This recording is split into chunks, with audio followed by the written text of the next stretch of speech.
for watching the forum. I'm your host, Ashley Tate, here with my co-host, Christy Largent. And today we are speaking with a friend and also president of the Chico Chamber. So I am so excited to have you here. Thanks for having me here. Yeah. And Katie. Katie Simmons.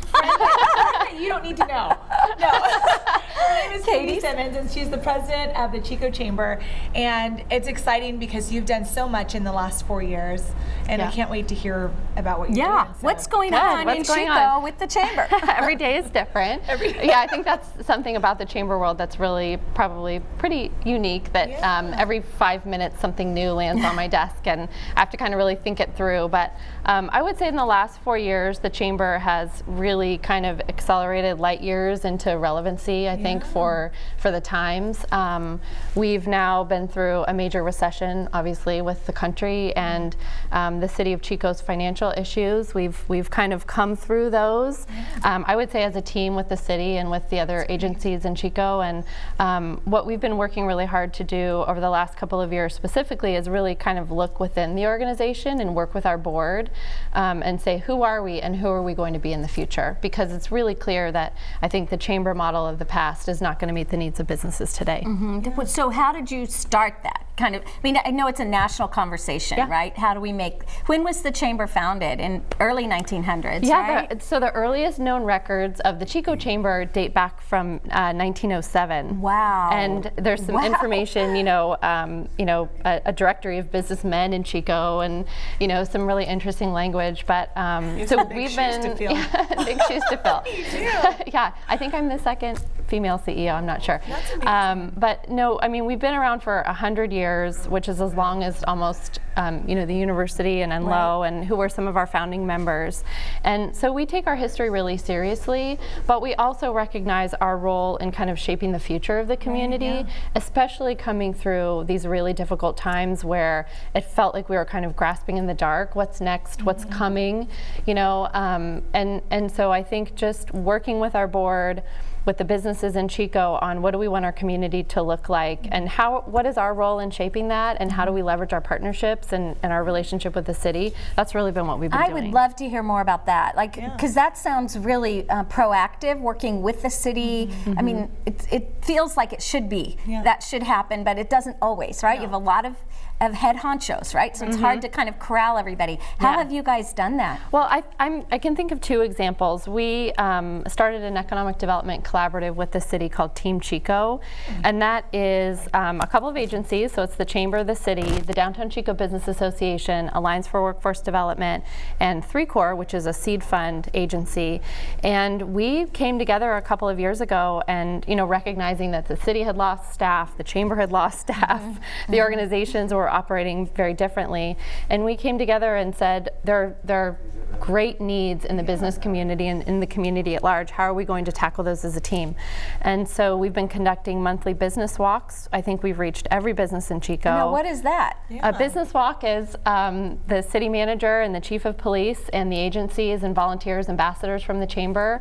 We sort of converge on a specific area once a month, and we spend 2 hours just door to door, cold calling, having conversations. It's been really phenomenal. And we build relationships, we answer questions. We've responded to some concerns in certain areas with follow-up safety meetings with the police department, just to have open Q&A, open dialogue about what's needed in this area.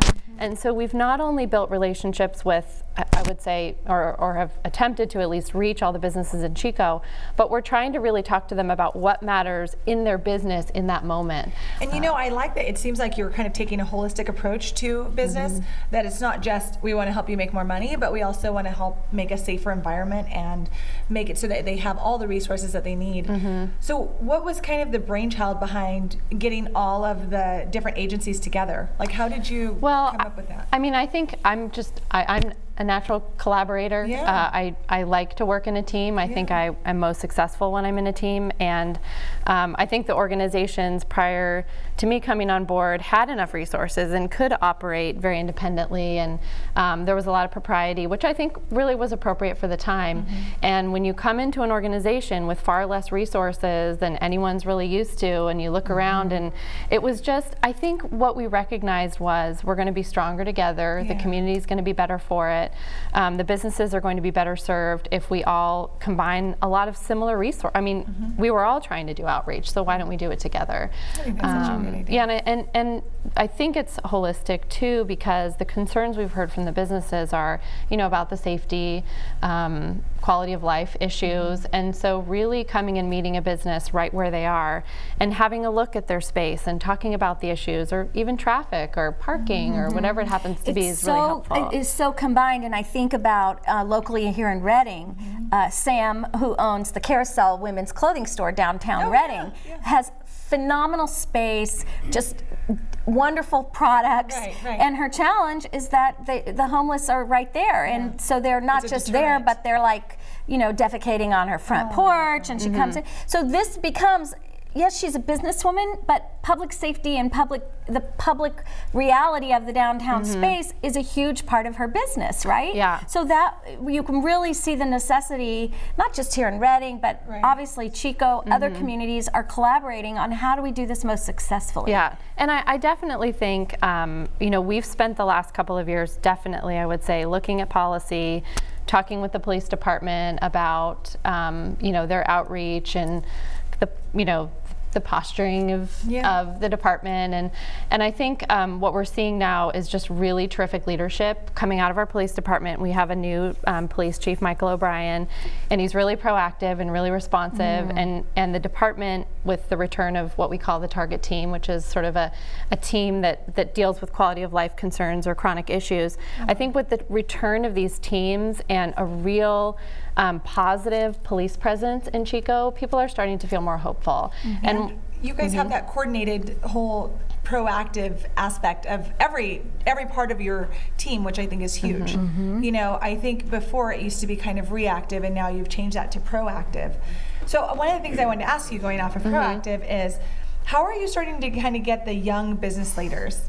Well, so I think when you spend any length of time, as we just did 4 years, kind of looking down into the problems and issues and feeling despair at times, and, you know, or frustration, I think now that things are starting to get better, it's really the responsibility of the chamber to look down the road and say, what do we want our economy to look like in 10 years? What do we want, you know, do we want to be a family-friendly community? You know, how do we want to identify ourselves? And so I think our community vision really came from that conversation. Our chairman this year asked, way back in the beginning of the year, if you were king or queen of Chico, what would you like to see in 5 to 10 years? And it really boiled down into 5 distinct categories, which was really surprising.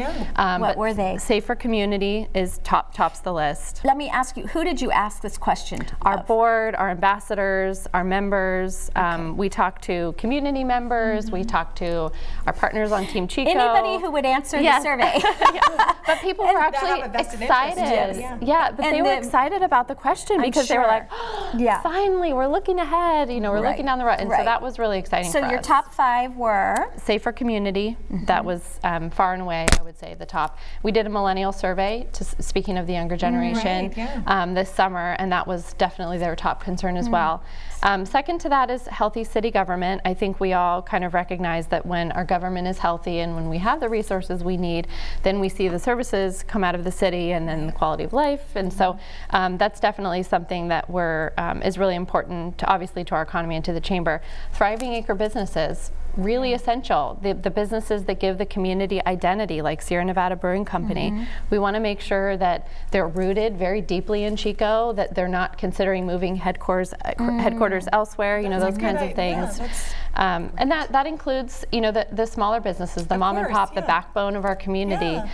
So those thriving acre businesses, and then vibrant shared spaces. So we're talking about Bidwell Park, which is the jewel of Chico, and making sure that it's clean and safe and accessible for families, and then premier facilities and community events. And this is where we look at art, and we look at the library, and we talk about sports facilities, and we think about, you know, what is the built kind of infrastructure to add to the quality of the community. I love that you guys broke it down that way. That's very interesting to look at your city in those categories. Well, and you know, sometimes when people think business, they think, oh, you're going to help me with my accounting or my marketing or my outreach. Which they need those things too, yeah. Sure, but you can do all that, and if people are afraid to walk through the park to get to your business, it does you no good. Yep, exactly. So it's like so holistic to look at the complete grouping. Now, how are you seeing your membership be affected by this, by this new focus? We're actually conducting roundtables right now, just with 2 or 3 members at a time, and really having in-depth conversations about this, and we're doing a survey as well. And it's really fascinating because we kind of wanted to test our new direction with our members, even though we had a lot of business input throughout the process. But people are saying, I'm so glad someone is helping the community do this, and we're so glad to be part of this, and we're so proud. And you know, they're watching what we've done over the last couple of years, how involved and engaged we've been, and they're seeing some change, which is really positive. Certainly not just from us, but I would say from the whole community.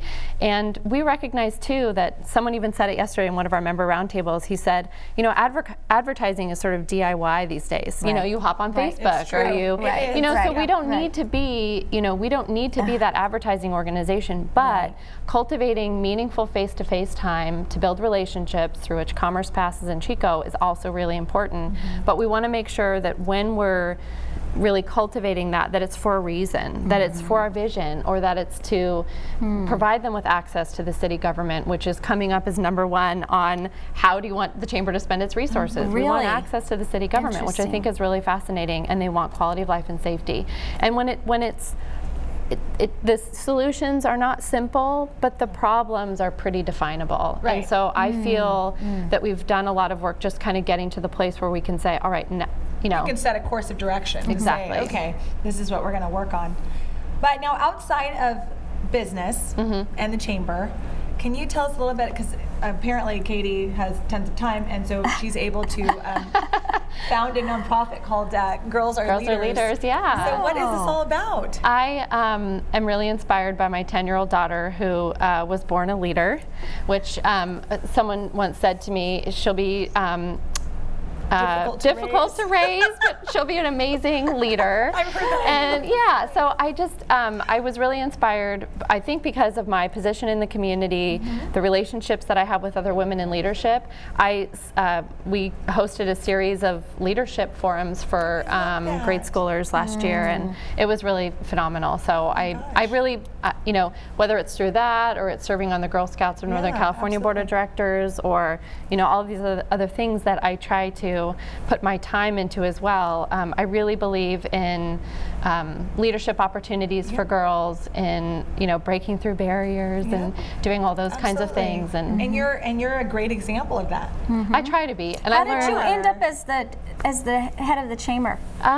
Well, my career was, I started my career in the Bay Area as an international convention director, so I did a lot of traveling, and when I had a family, I thought, well, I really have to slow down, because I can't raise a daughter from Spain. You know, I could, but it would be difficult. So I moved up to Chico, where my parents had purchased a home, and I fell in love with the community, and this opportunity came along, and I thought, I really think I'm perfect for this job. Oh, that's and you know, that's for others to decide, but I'm really excited about the opportunities that have come to me and what I feel like I've been able to do. So if people wanted to know more specifically, why don't you give us your website address so people can do that? Yeah, chicochamber.com. That's easy, chicochamber.com.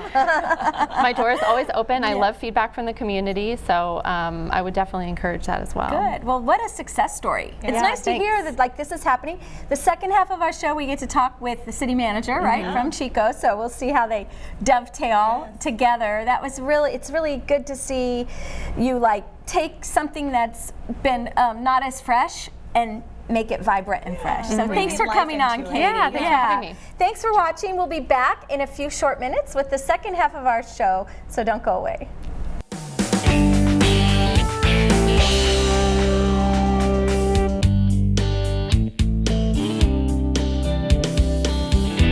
Hi, and we are back, and we are still talking about Chico, which is awesome today. So we have our guest, Mark Orme, and he is the Chico City Manager.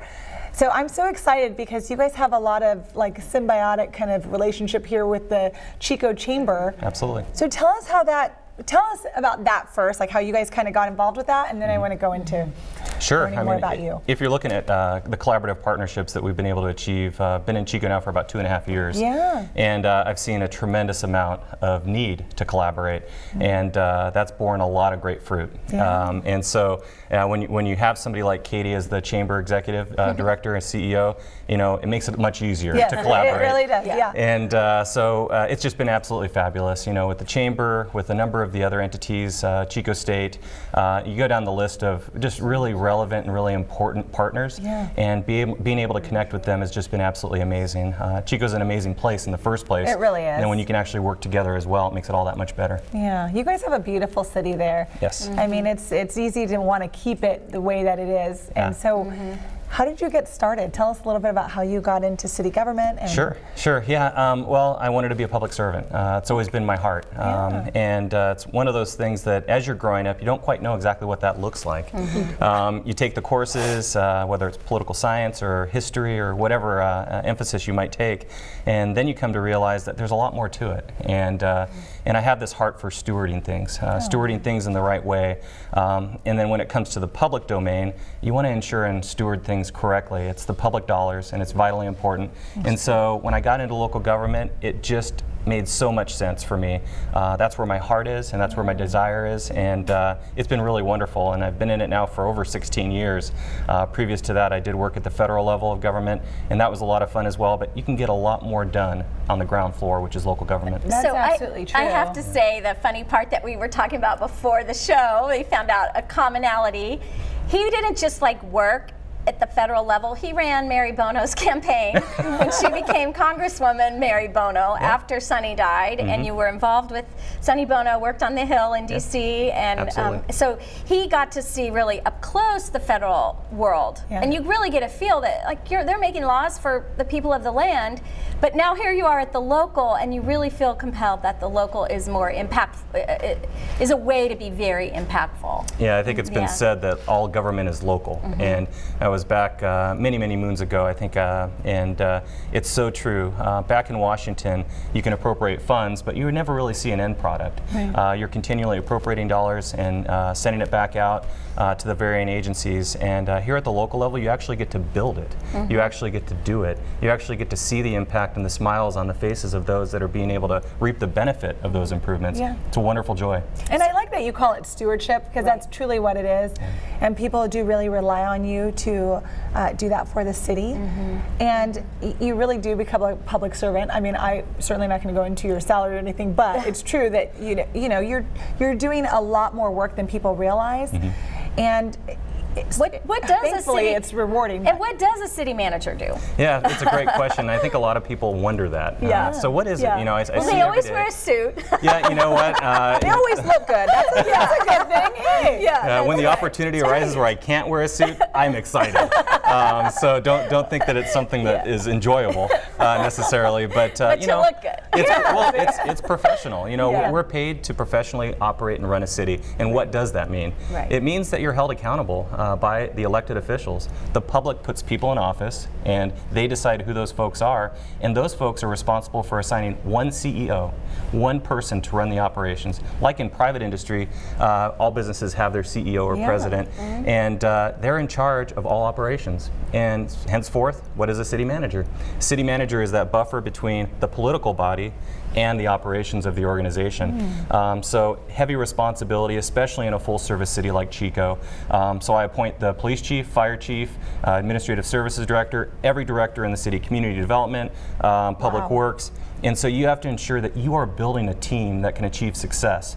And so that's what I feel is the most important part, building the right team. You need a person that can build a good quality team that can deliver the service that the city council warrants. So what was that was excellent. I just have to say that was an excellent answer for that, because that is so convoluted. But I'm sitting here like, wow, I'm impressed. It makes sense. You better be nice if you want to be appointed.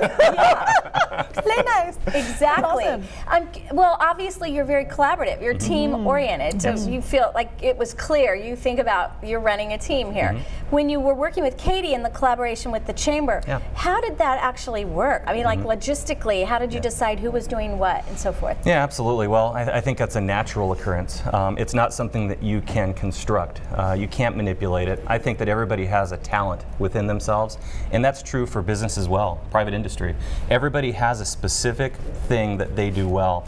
And when you come together and you bring all those talents into the same pool, you're going to thrive that much more. And so when you're talking about somebody like the Chamber of Commerce or Workforce Development or the Downtown Business Association, all you do is bring them all to the table and you look at the direction we want to head in, and that's forward. It's real easy to move things ahead. So, yeah, when you're talking about bringing stuff together, you know, the talent's already there. You move ahead. You look at the vision. You see what's down the road, and you head that direct way. So. Now, what I think is very interesting about that is that, you know, you're talking about the businesses and the business entities that you have to do, and of course you have to know how all those moving parts work together. But I think at a very integral level, you also have to be a good people person, and you have to understand the personalities that you're bringing together and how they're all going to work. It's kind of like you're a puzzle maker, you know. He's kind of like putting these puzzle pieces together to make it all work, and you can see that it's working really well because Chico, really, it's from someone looking out, you know, looking inside from the outside. It looks like it works really well together. And we all have our issues, every city, but you're doing a great job. Thank you. And I'm so interested because when you came on board, Chico was not in a good place. Correct. So what has that been like, that transition? It's been exciting because we've turned it around. Yeah. You know, of course, you can look back on the past and reminisce over the issues that have brought you to a point of very vulnerability and weakness. However, it's the obstacles that have been overcome to get us where we are now. Basically what we've done is we've rebuilt the foundation of a city. That's not an easy task. No. They were on very weak financial footing when I had gotten up here to Chico, and I'll tell you that over the past 2.5 years, it is almost a miracle that we've achieved the successes that we've achieved, and it is through that collaboration. It is through prudent policy making, and I will tell you the only way that there can be good policy made is if you have all the information on the table for those policymakers to make a decision with. And so staff has brought that forward. Council's been able to make some good decisions to move our city forward, and it's working. What's been your favorite, like, what would you say is the biggest success of that time? Well, the biggest success is obviously the financial component, being around $15 million in a deficit situation and turning that around to where you're expecting that it's going to take at least 10 years to get over that, going through difficult decisions in order to overcome that, and now you're at a position when we close the books this year that deficit is going to virtually be gone. Yeah, I mean, did you just impossible. get highlighted for that? We did. You know, the state auditors came out, took a close look, and we've been going through a lot of hoops and jumps and backflips, but I tell you, it's worth every moment. And you did it. Yeah, that's absolutely. amazing. Yeah. Can I high five the city manager? Well, thank you. So they thought it was going to take 10 years, and it took 2.5. Yeah, and it wasn't easy. That is amazing. But what are some of the tough decisions you had to make to do that? Yeah, unfortunately, it impacts individuals' lives, and so we had to go through some reductions in workforce. Obviously, we had to put in checks and balances, accountability measures, and really, although those aren't huge things, they're essential. And it's every little piece that you put in line that's going to allow you to achieve the ultimate success. And we've gotten there. And I will tell you that it's been really fabulous because even though we had to go through those reductions in the bad times, we've been able to offer in the past year alone 12 people the opportunity to come back to the city because of the right direction that we've been heading in to bring the city back. That is huge. That is huge. So it's been good stuff. Where do you see the city of Chico going? What are some big visions that you have? Yeah, the big visions are obvious. Quality of life. That is the big vision. I would say that from a personal perspective, I look at Chico and the reason why I came here, and that's because I wanted to raise my family in an area that is absolutely amazing. It offers you every quality of life aspect that you could ever want.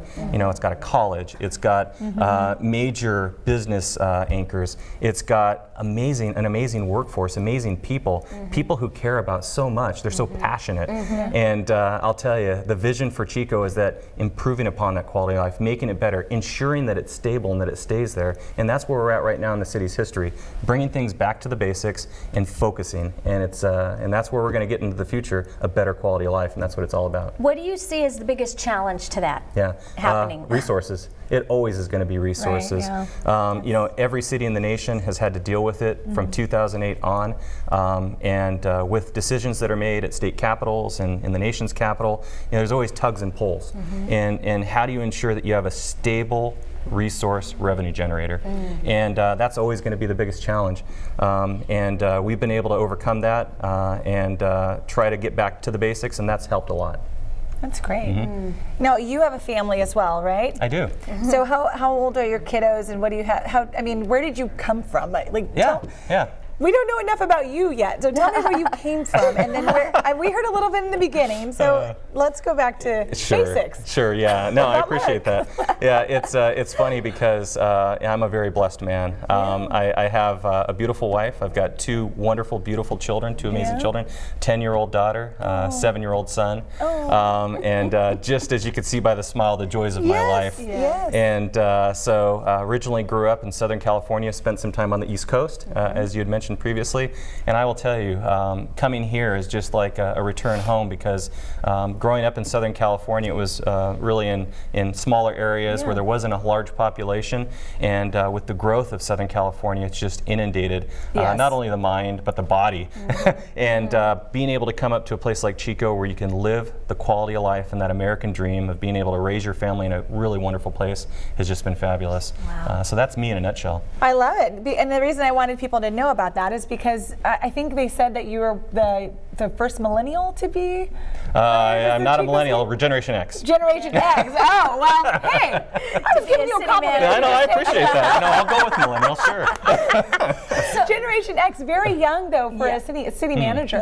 And I like that. That's a breath of fresh air into the city. Thank you. You know, I mean, it's great. You've done amazing things in a short amount of time. It's inspiring. So your website for the city is www.cityofchico.org. cityofchico.org. Yes. If you want to see the stuff that's going on, go visit Chico, take a part, get engaged, enjoy it. Obviously, they have a lot of really positive things going on. It's exciting to hear these happy stories, right? We love that right here in our own North State.